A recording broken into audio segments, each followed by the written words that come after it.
Welcome to modern physics. اوایل قرن 20 بود بشریت از یه خواب عمیقی پرید، چون یکی از مسائل اساسی اون موقع این بود که نور چطوری تو خلا حرکت میکنه. یه آدمی خارج از سیستم مثل اینشتین لازم بود که بیاد اینا رو به چالش بکشه. اصل نسبیت خاص روی این واقعیت بنا شد که هیچ جسمی به سرعت نور نمیتونه برسه. البته بعد از اون هم یه حرکت خیلی گنده‌ای زد که منجر شد به نسبیت عام. یه مقاله دیگه هم داشت که در مورد فوتوالکتریک بود که این ثابت میکرد نور از ذرات تشکیل شده که شد سنگ بنای مکانیک کوانتومی. یه دانشمند بزرگ دیگه به اسم ماکس پلانک تو محاسباتش به این نتیجه رسید که انرژی از یه ذراتی، تیکه‌های کوچیکی تشکیل شده. بعداً اسم این وصل پینه‌ها و تیکه‌های کوچیک انرژی شد کوانتا. نظریه‌ای که از دل این کوانتایی بودن انرژی و نور در اومد اسمش شد کوانتوم.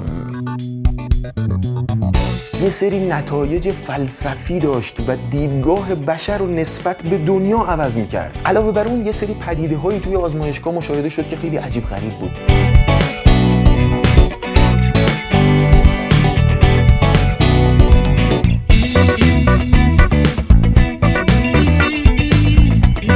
درود به همتون و ماچ به کلتون. رامان هستم با 0 به جای او. اینجا کانال کوانتا ویژنه. یه سری پدیده‌هایی توی آزمایشگاه مشاهده شد. یکیش تداخل دو شکافی بود. شما فکر کنید ما یه صفحه‌ای داشته باشیم که 2 تا شکاف روش داشته باشه. این یه شکاف که ما مثلا با تیزبر در آوردیم، اینم یه شکاف دیگه. اون وقت ما بیایم یه منبع نور کوچولوی نقطه‌ای مثل یه لامپ کوچولو رو مثلا جلوی این نگه داریم. این یه لامپ داره نور میده. و اون پشتم یه دونه پرده بذاریم که شکل این نورا رو ببینیم دیگه. طبیعتا ما توقع داریم چی ببینیم؟ این نوره بیاد از توی این شکاف رد شه، از این شکاف هم رد شه، 2 تا شکاف اینجا ببینیم دیگه.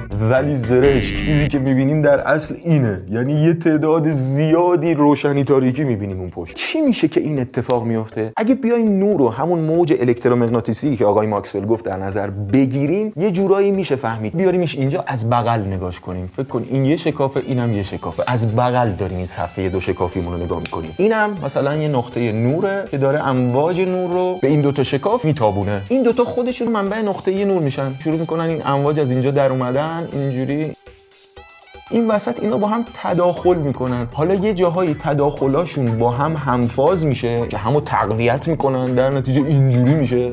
یه جاهایی این تداخلا برعکس هم دیگه میشن. این اینو میخوابونه، این اینو میخوابونه، اینجوری صاف میشه. اگه اینجا اون صف همون باشه، یه جاهایی همو تقویت کردن، اینجوری دیده میشه، پررنگ دیده میشه. یه جاهایی همو خوابوندن، اون سیاه دیده میشه. حالا اگه با دید ذره‌ای ببینیم چه اتفاقی میفته؟ اینا ذرات نورن، دارن میان برخورد میکنن به اینجا. این باید بره اینجا، این باید بره اینجاش گفتن خب پس نور موجیه دیگه، ذره‌ای نیست. ولی از طرف دیگه اینشتین فوتوالکتریک رو مطرح کرده بود. یعنی اونجا نورها باید ذره می بودن تا انرژی وارد کنن و یه چیزی رو از یه جایی بکنن. این بلا تکلیفی رو ما چیکارش کنیم؟ نور بالاخره ذره است یا موجه؟ حالا بیایم با نگرش ذره‌ای ببینیم چه اتفاقی میفته. این منبع نورمونه که داره ازش ذرات نور پرتاب میشه. اینم پرده این پشته. یه ذره رو ما تابوندیم، از تو یکی از این شکافا رد میشه، میره یه اثری میندازه اینجا. اگه هزاران ذره، میلیون ها ذره نور بتابونیم، یه لامپ بذاریم اونجا، اینا میرن هر کدومشون از یکی از اینا رد میشن، اینجوری میافتن اینجا و اون الگوی تداخلیه درست میشه. همون راه گوره خریه که اونجا گفتم. دانشمندا اومدن اینجا یه تریکی زدن، روی یکی از اینا یه سنسور گذاشتن ببینن که این ذره وقتی از یکی از اینا رد میشه کجا میفته. به طرز عجیبی دیدن که ذره‌ای رد نمیشه. یعنی وقتی یکی از این شکافا رو روش سنسور گذاشتن، اثری رو پرده ندیدن. اینجا بود که کرکوپر همه با همدیگه فرخورد. بعدش تابع موج توسط اروین شرودینگر مطرح شد. مکانیک ماتریسی کوانتومی توسط هایزنبرگ مطرح شد. پل دیراک جوون نابغه روابط ریاضی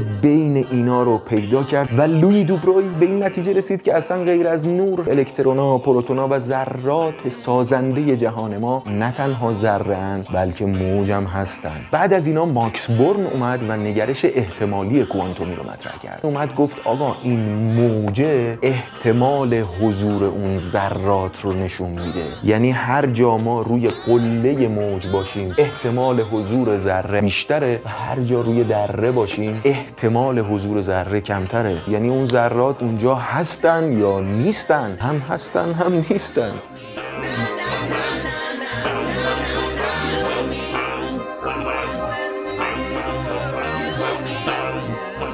حتما گربه شرودینگر رو شنیدین. اروین خان شرودینگر اومد این آزمایش ذهنی پارادوکسیکال رو مطرح کرد که یه تناقضی رو توی این داستان نشون بده، چون خودش هیچ جوره تو کتش نمیرفت. همین آزمایش ذهنی برای فهم فلسفه کوانتوم مورد استفاده قرار گرفت و سالها به دانشجوهای فیزیک تدریس شد. در مورد گربه شرودینگر حتما توی ویدیوی مجزا صحبت میکنیم. این وسط از پدر مکانیک کوانتومی غافل نشیم، نیلز بور بزرگ، کسی که مستر مایند این ماجرا بود و هایزنبرگ و پاولی و دیراک شاگرداش بودن. بور هم مثل اینشتین آدم عجیب غریبی بود که تمام زندگیشو وقف علم کرده بود. معروفه که بعد از ازدواج موقع ماه عسلش نشسته بوده داشته تز دکتراشو ردیف می‌کرده. خانومش میاد میگه که بابا من چه کار کنم، حوصله‌ام سر رفته. دیگه بیا بشین من بهت بگم تو بنویس.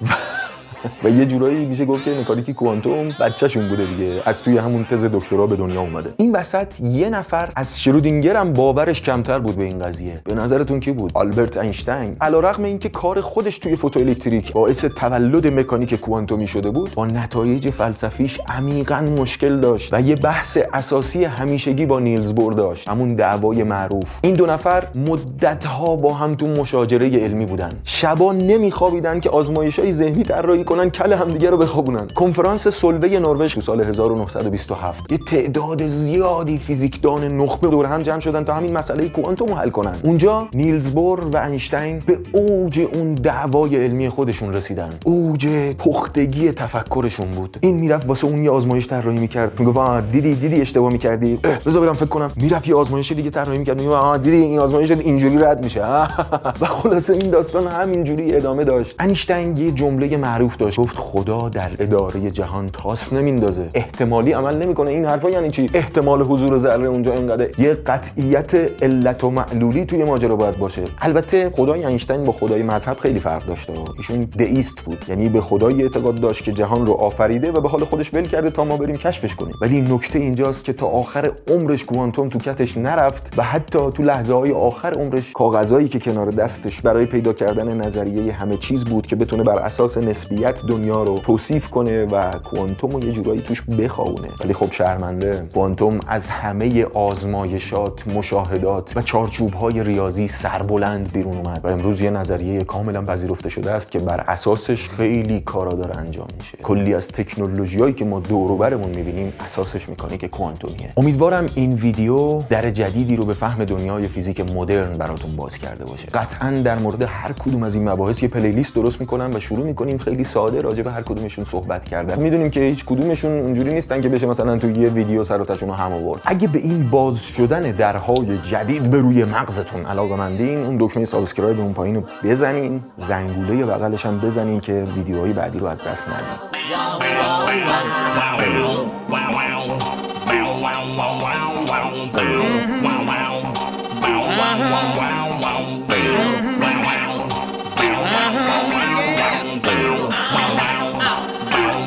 Wow.